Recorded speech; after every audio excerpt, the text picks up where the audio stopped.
All right. How are we, guys? Good? All right. So I'm not going to stand up here for hours tonight and bore you to tears with my story because it's interesting, but, I won't talk about myself too much. I'll try and leave some time at the end for a whole bunch of questions and answers and all that sort of Q&A sort of stuff as well. So what I want to do tonight is kind of tell two stories. The first story is how at 21 I was able to sell the MCG for under $500. And then also a recent project I did where I resold the MCG about 2 years ago. So with that second story, I'll probably spend more time on that because I think there's more lessons in that for everyone here. And I'll sort of talk you through the marketing campaign we did for that and the persuasion influence factors we actually used in that launch to actually then sort of, hopefully you guys will find something of use in that in your own jobs and things like that. So to give you a background of how I actually sold the MCG, it was 10 or so years ago now actually when the first launch happened. I was just getting back from a period where I lived in the US, came back and was working at Athlete's Foot in Werribee. I worked with Athlete's Foot during uni, and then when I finished uni I went and worked in the US with Athlete's Foot on a bit of a reconnaissance mission, getting an idea of how they worked over there compared to back here in Australia. And so I was working in the Werribee store trying to help them get that off the ground. It was pretty quiet, it was a new store, relatively quiet, so I spent a lot of time behind the counter just reading books, sort of, there's only so much cleaning you can do at a shoe store. So I was reading a book called The 1 Minute Millionaire, and in the book it tells a story of a guy in Brooklyn back in the 80s. When the Brooklyn Bridge was getting renovated, he saw on the news that the renovation was happening and bought all the timber that was part of the walkway of the Brooklyn Bridge and made little A5 certificates up with a history of the Brooklyn Bridge and attached an inch-by-inch square of the timber. Sold them for $19 and made $2 million out of it. So as a 21-year-old, I was like, that's a pretty cool idea, just taking some rubbish and making $2 million. It wasn't bad. So kind of started to think how I could rip that idea off or replicate the idea here in Australia. And the MCG was, in the process of its renovation that happened for the Commonwealth Games. So made a couple of phone calls and tracked the wrecking company down who was actually doing the renovations of the G and said, oh, look, do you have any of the timber left over? Just thought, pot luck. And he's actually like, yeah, we do. Not a problem at all. We've also got a lot of the old MCC crested carpet that actually lay in the members' dining room. And being a sort of an AFL fan, a sports memorabilia collector, I actually went, oh, hang on, there's obviously some significance in the carpet as well. So bought it sight unseen over the phone from the wrecking company. The next day, went down to the wrecking company in Williamstown, and they had rolls of this carpet just laying there in the back of the warehouse getting damp, and they were like, it's just old carpet. They were going to throw it out.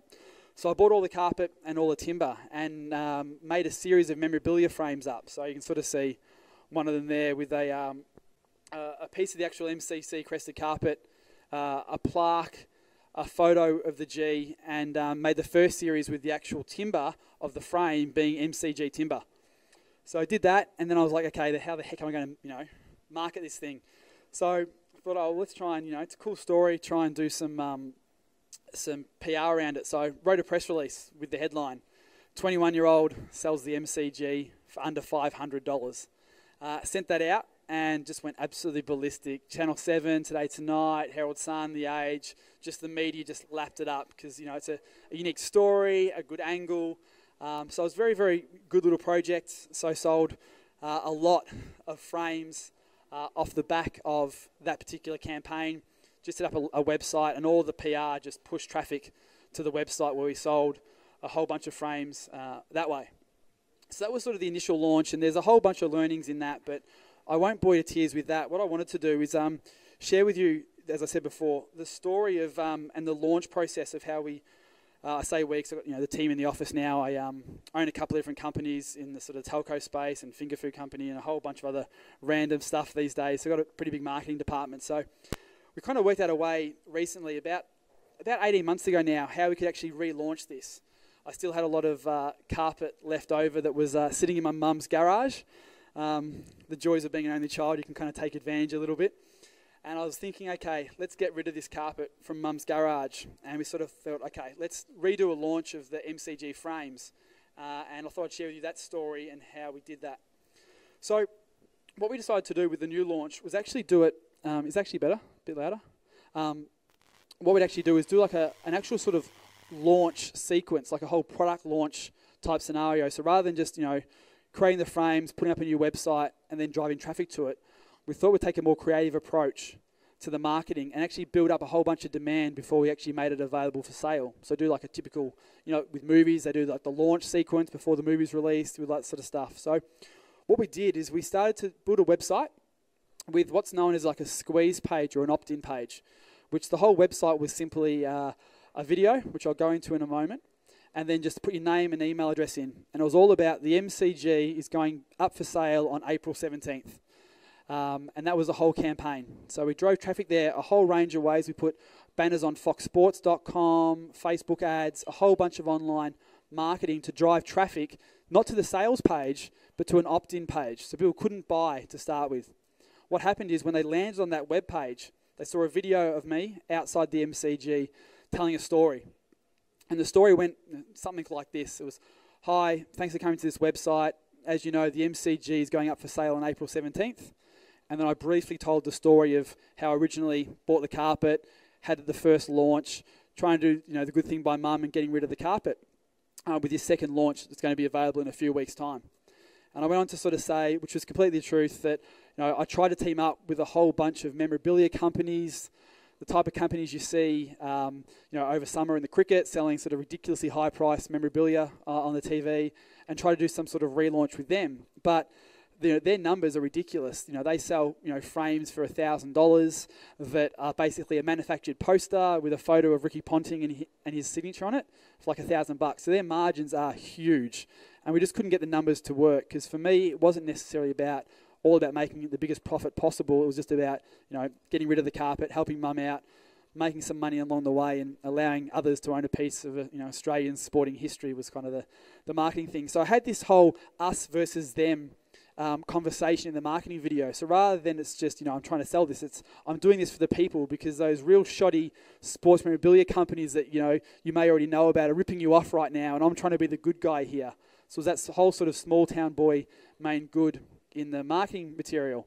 And the whole thing was opt in, put your name and email address on this page right now, and you'll get on the pre-notification list. So before the public gets a chance to own the MCG again, you can actually opt in and get ahead of the curve. There's only 400 frames going to be available, so it's going to be pretty popular. Opt in and put your name in here. So that was the first step, is just to drive all this traffic to a squeeze page to build up a database that I could then continually market to over coming weeks to build up the demand in their mind that owning a piece of the MCG is a smart thing to do. Because what I've learned, through the various companies and other projects we've done, is that trying to sell somebody cold is very, very hard. Unless someone actually already has that problem in mind and they're proactively going out there to solve that problem, whether it be going to the supermarket to buy milk, that's technically you're solving a problem. It's very hard to sell somebody cold when you need to actually create that demand. So that's why buying cycles, a couple of us were talking before about buying cycles and selling cycles and how long it takes in different industries to make sales. Well, in this scenario, it was all about trying to build up that demand as quickly as possible. And that's why I sort of walk you through the actual marketing campaign that was actually run to the people after they opted in, and a bit of the psychology behind it. So it was deliberately designed to sort of be a 2-week window from when someone opted in, or when we started the campaign, to when we actually opened up the sales card and allowed people to buy a piece of the G. So off the back of that, there was all these marketing messages and communications that we sent to the database. So the first one was an email that we sent a couple of days after they opted in. And the email, I'll read it out and then I'll sort of talk about the psychology behind it. "Hey gang, firstly, I've been blown away by the amount of people who have already pre-registered to own a piece of the people's ground. The site has only been up for 3 days and we've already had over 250 people join the early bird notification list, and we're still a week or so away from opening day. So as this project gathers momentum over the next week, I've had some other media outlets keen to support the cause with some exposure early next week too. We are going to have way more people registered than we have frames. Secondly, I was down at my mum's place beginning to cut up the MCC crested carpet for the framers to start work on the limited edition series, and thought I'd shoot a quick behind the scenes video for you. Check it out at owntheg.com.au/blog. Speak soon, Pete. P.S. As mentioned on the homepage video, I'll be keeping you all updated with the project along the way. The best place to play along at home is over at the blog." So that was the first email that was actually sent out to the list. And there's a couple of key things in the communication there that I just want to point out from a marketing and psychology perspective.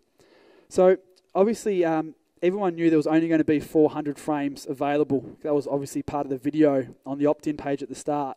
So reinforcing that there's been 250 people already opted in really plays to Cialdini's influence factor of social proof. Has anybody read the book Influence by Robert Cialdini? No one? Yep. Do you like it?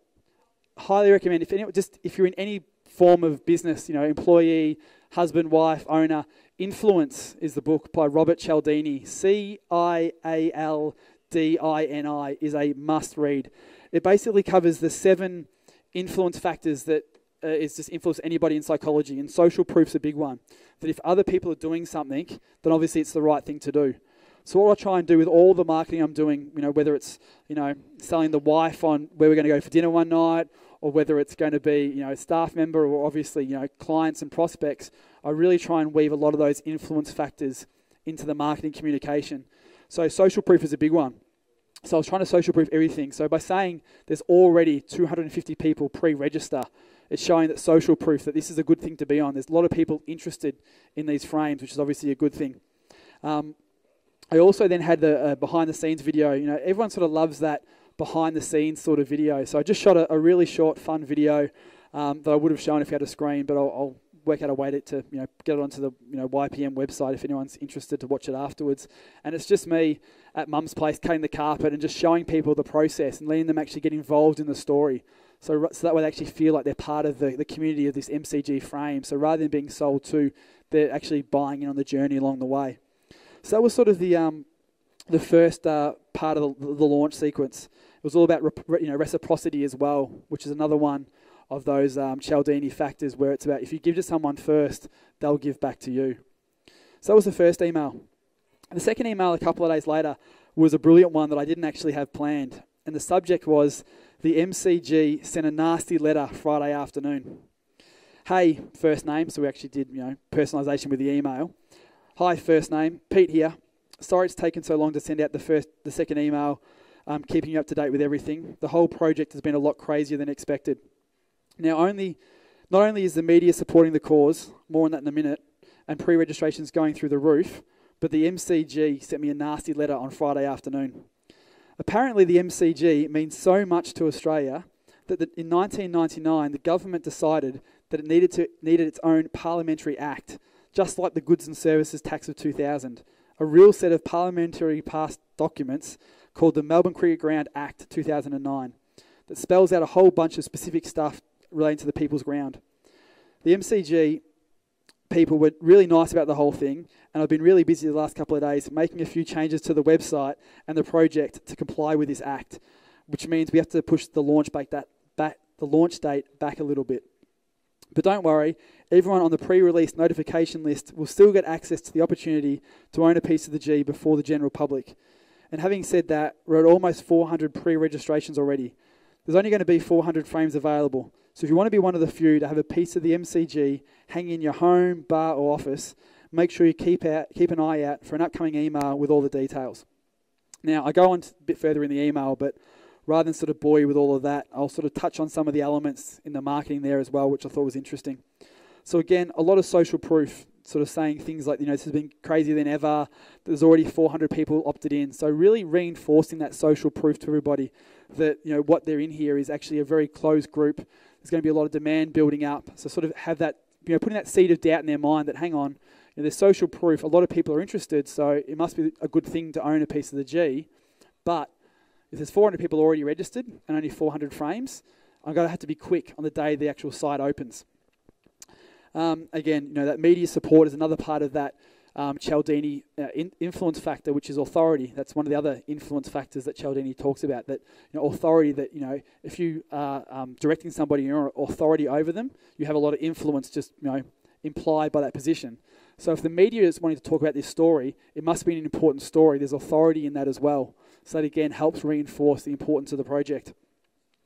Then the really cool thing was actually the whole MCG letter. It was actually a cease and desist letter, because originally the domain I used was still owntheg.com.au. It was ownthemcg.com.au. And then some of the photos on the website were of inside the G. And apparently, which I learned pretty quickly, was that you're not allowed to use the word MCG in the domain name, which is kind of obvious, and I thought that might have caused some problem, but I was willing to roll the dice. But having photos of inside the G, again, even if you have licenses, the actual act overrides the license, which I thought was interesting. And a lot of people, when they get cease and desist letters, absolutely shit themselves. They sort of go, oh, hang on, like there's something wrong here, and they go back into their shell. I turned around and actually used it as part of the marketing and actually used it back into that communication, saying, how cool is this? It's that important to Australia that there's an act around it. This is how important the MCG is, and you're going to get an opportunity to own that MCG very, very shortly. So, if anything goes wrong, try and work out a way to actually make it work for you and actually use it back in your marketing or in anything you're doing. So that was something that worked really, really well for the launch, is actually taking that cease and desist letter and really reinforcing the importance of the project. I then went on in that particular email to say, hey, do you remember Red Simons? Man, I wonder if he's going to be banging that gong.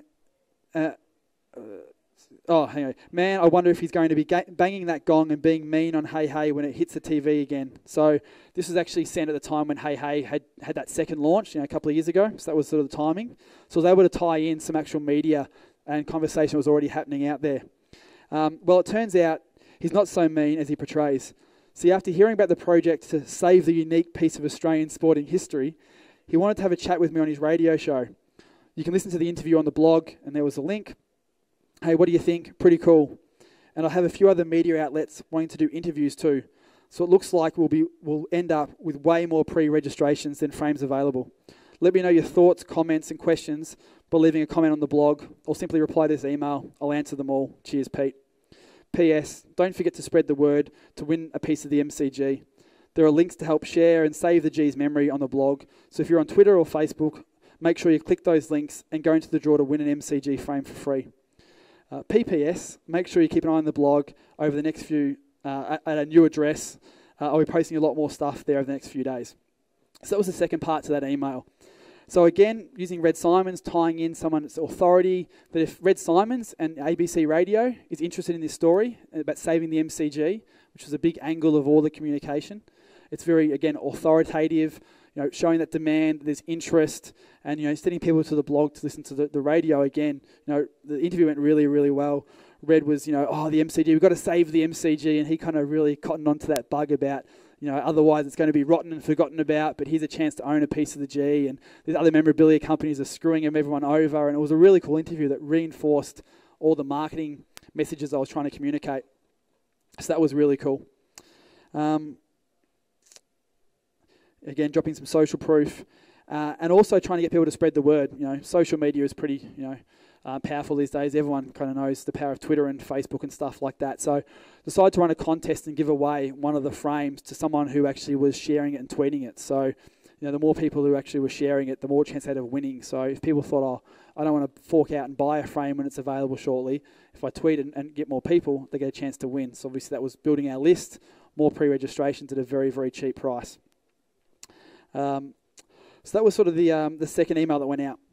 Then I started playing around with some other ways to sort of, again, build up the demand and the value of these frames in people's minds. So the third email was subject, Tiger Woods caught on camera. Hey, first name, found this interesting short video on YouTube and put it on the blog as I thought you might like it, a link. It shows how Tiger Woods memorabilia is created. What do you think of this? Is it acceptable for memorabilia to be so manufactured, or do you prefer one-offs with a story behind them? Hit reply and let me know what you think. So again, timing-wise, it was the same week that Tiger Woods, part-time activities hit the media. So again, I played on that story that was already happening in people's minds about Tiger Woods. So with the subject line that week saying Tiger Woods caught on camera, it got a lot of clicks and open rates of the email because it was, very poignant to the conversation happening in people's minds.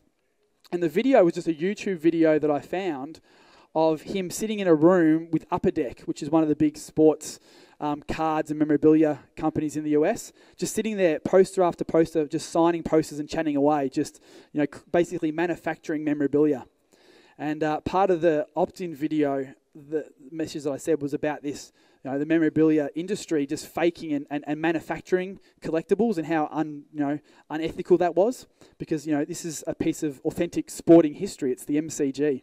So I kind of played back into that and sort of was taking that angle of, all the memorabilia you've bought before, or all the other people who are selling you memorabilia right now, if you're thinking about, buying this for your dad or your son or someone like that, is not going to be authentic. It's not real. It's manufactured. Do you really want to be giving that sort of gift? Was the underlying tonality I was trying to get through with these sort of communications with people, sort of to actually show the importance and the authenticity and the uniqueness of a piece of the MCG. So that was the ad there. So then, that got a lot of click-throughs and a lot of conversation happening on the blog and a lot of email replies. So I turned that into another email in the sequence. This was 2 days later. So again, all these emails were going out to the list over this sort of period of while we were working on creating the frames and getting everything set up in the background. So this email was, ouch, $2,000 for replica cricket memorabilia. Hey, I stumbled across an online memorabilia store selling a series of Adam Gilchrist signed cricket bats for over $2,000. And the thing that blew my mind was it's not even a bat he's used. It's not authentic at all, just another manufactured collectible. And they're selling it for over $2,000. I'm actually finalising the price for the MCG frames with the framers tomorrow. So keep an eye out for a full FAQ email in a day or two and we'll announce the price. But in full capital letters, but the authentic MCG carpet frames will be a lot less than half that price. So with that, I was saying, manufactured memorabilia sells for $2,000. This authentic thing is going to be less than half that. So it's setting up this whole price thing in people's mind that this price point of faked memorabilia is $2,000. But hang on, this authentic piece is only going to be less than $1,000. How much good value is that? So it's that price perception. So setting that comparative type of thing in people's mind, which is a big selling thing, or any sort of negotiation or influence sort of thing, is if you can sort of have a set of perception or expectation in people's mind of what something is worth, and you can come in underneath that price point. Obviously, it's a great way to actually convert sales. I also want to let you know that I'm doing the best to answer all the emails you've been sending through. And I look forward to answering your biggest questions in the next few days in a full FAQ video. There's also been a lot of great comments sent over after my last email. I've read every one of them and truly appreciate your feedback and kind words. So again, more social proof that the interest is there, that people are interested in this sort of project and are going to buy.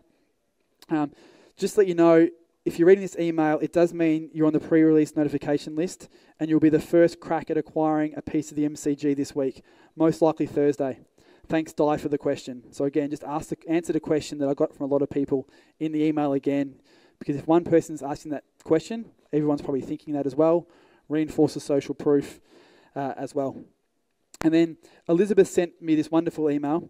Thank you for the update. I had a pleasure of hearing about your initiative through the interview with Red Simons and thought, wow, this is wonderful for us Melburnians who love footy in the G.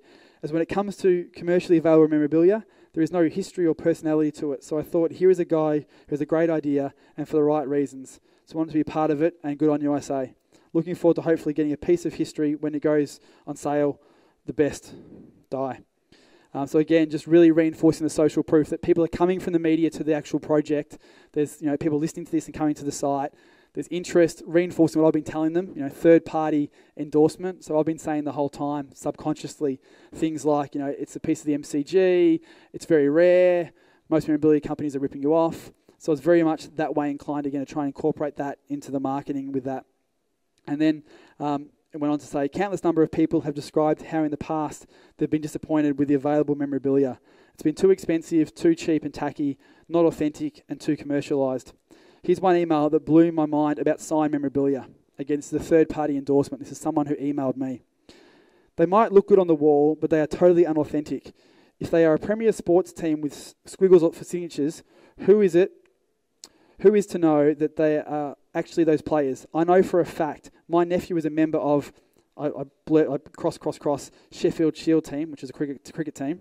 He told me that if they do a signing of bats, etc., and the player is absent or unavailable for some time, someone else will sign up for him. These bats will go for several $100s. Immediately the players see little of the money, but that is not the point. It's downright fraudulent and a massive rip-off. So that was sort of, again, someone from the community writing that back, just reinforcing the message from a third-party endorsement. So again, in your marketing, if you can, testimonials, that sort of stuff, third-party endorsements to reinforce what you're doing is a great influence factor as well. I then go on to say, I hope that doesn't apply to the $2,000 Gilchrist bat. We'll be doing our best to make it the greatest and most authentic Australian memorabilia collection of all time at the end of the week. Can't wait for this. It's going to be awesome. Cheers, Pete. P.S. This is incredible. We've had another 80-odd people join since last Friday. This is like Monday the email was, I think. I had no idea it would get this big, and I'm flattered. A little freaked out by it, but I hope that too many people won't miss out when we open the store on Thursday. P.S. P.P.P.P.S. If you have any specific questions you want answered, please shoot me a reply email so I can add it to the FAQ video I'm putting together for everybody. So again, a bit of that reluctant hero kind of stuff, that this is, I'm doing this for the people, and oh my God, I hope everyone, gets a piece and no one misses out. That's sort of, I'm trying to do the right thing, fed back into the marketing. Then email 5, this was subject line, your piece of the G is ready. Hey, first name, I was at the framers who are putting together a unique piece of the G yesterday, and we shot a really cool video for you. You really want to check it out, Pete. And it was a link to a video that we actually shot at the framers. So actually showing the care and attention that the actual people put into making the frames. So again, it was very much about, hey, this is how the frames are made. This is the care it goes into. This is how much quality and high value stuff's going into the frames. So we actually got, again, that behind the scenes feel. Felt like they get to watch their frame being made. It feels like that, a bit more ownership is sort of, put through in the marketing there as well. And then 2 more emails was the day before the card open was, hey, as mentioned on Monday, I've uploaded a final video before we open the doors on this limited edition opportunity to own a piece of the G. It's over on the blog there's a link, and it covers the main questions I've been asked via email: how and when to order it, what the cost is going to be, how it will be delivered, a whole bunch of other just bullet points of questions I've been asked. So this was, again, just to answer everyone's questions before the shopping cart opens. So they've got no reason to think or question, filling out their credit card and actually buying a frame when the card opened the next day. So I was trying to put all the issues and all the questions that people might have had in their mind answered before actually asking for the order. So again, it's that sort of thing about saying, okay, thinking where the customer is in their mind, what they're going through, what their friction points are going to be, what their hurdles, what their brick walls are, and answering them all in a very tailored and structured approach with that video the day before. P.S. Thanks to everyone who has pre-registered and joined me on this journey. It's been a lot of fun helping you all own a piece of the Australian sporting history, and I appreciate every email you've sent. P.P.S. If you haven't checked out the Own the G's YouTube channel, you might want to go. It's going nuts. The videos have had over 2,000 views in the past 38 hours alone, and is one of Australia's largest YouTube channels at the moment. It's crazy. So again, a bit of subtle social proof that there's a lot of demand, a lot of people watching the videos, which is obviously causing or going to cause a stampede when we open the cart the following day. And then the email on the day was hi guys, well, we're live and you can now secure your own piece of the G, blah blah blah, and then just a link to the sales page. So it was a very short, sharp email just to the sales page where people could go and buy their frame. All the questions were answered. It was basically just a photo of the frame piece, because they'd seen it before, they'd seen it being made, they knew the history of it, with basically a buy now button. So it was very much a subtle sell at that point, because all the marketing had done the sales leading up to that. And then one final email that afternoon. So we opened the cart at 9 a.m. On the Thursday morning, or the Friday morning I think it was. And then in the afternoon about 3:30 I sent one final email. Hey gang, wow, what a morning. The first order came in 2 minutes after I sent the email. I knew people were excited, but I didn't realise they were that keen. Thanks to all of you who've got a piece today. You're going to love it. I just know it. For all of you who haven't visited the site to secure your piece of the G, and those who just joined the pre-release notification list today, you better get to the order page right now at link ... As I just did a photo shoot with the News Limited team who are running a story about the unique opportunity to own a piece of the G in today's MX newspaper, the free community newspaper that gets read by 304,000 people every day in Melbourne. So it's not long before the general public get the ability to own a piece of the Australian sporting history, if any few are left by that stage. Like I said in my email this morning, if you have any questions at all, just give me a call on this number and I'll do my best to get you a piece of history. As I say in the classics, here's that website again, Pete. So again, just that last little bit of subtle social proof to say that, hang on, if you haven't actually taken action right now, you better do it right now, because this afternoon there's going to be, 300,000 people actually visiting this sales page, because it's going to be open to the public, and you're on the pre-notification list. If you don't take action, you're going to miss out. So that was, again, social proof, tying in with scarcity, tying in with the calls to action. So that was the launch we did when we resold the G, a couple of years ago now. So I thought hopefully there's some marketing lessons in that for people. I didn't want to sit here and just sort of tell you too much about sort of, my history and my story. I thought I'd share with you the actual launch sequence we actually did, and hopefully there's some takeaways in that. The biggest thing is, Cialdini's book, Influence, really is a must read. It's got a lot of great tips in there about just communication and influence in general. And every sort of marketing thing we do across the telco company, the finger food company, those projects, clients' work I do, I always try and incorporate as much of that social proof element back into the marketing and try and build that demand before asking for a sale. So hope that's something different for a Wednesday night, a little bit of a story about how the MCG got sold twice. If you've got any questions, we'll leave it there and we'll just have a bit of a conversation. So thank you, guys.